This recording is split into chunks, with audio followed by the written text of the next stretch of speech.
అఖండ cinema part 2 చాలా బాగుంది. Like మీకు సనాతన ధర్మ గురించి, మన దేశ గొప్పతనము, శివుని గొప్పతనము, A to Z అన్నీ చెప్పారు. ఒకవేళ మీకు దేవుడి మీద నమ్మకం లేకపోతే ఈ సినిమా చూసాక మీకు క్వశ్చన్ రేజ్ అవుతుంది, అరే నిజంగానే దేవుడు ఉన్నాడేమో అన్న ఫీల్ మీకు డెఫినెట్ గా తీసుకొస్తుంది సినిమా. బోయపాటి గారు నిజంగా ఆయన విజన్ కి, ఆయన థాట్ కి హ్యాండ్స్ ఆఫ్ అనిపించింది. బాలయ్య గారు కూడా చాలా బాగా చేశారు.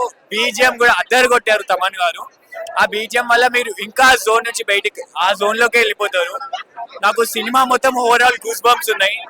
అసలు మీకు ఎక్కడ బోర్ కొట్టదు, ప్రతి నిమిషం మీకు హై ఉంటది, ఫుల్ ఎంటర్టైన్ అవుతారు. ఎంటర్టైన్మెంట్ కాకుండా ఒక మంచి సినిమా, మీకు మంచి జ్ఞానోదయం కలుగుతుంది. It's a very good movie.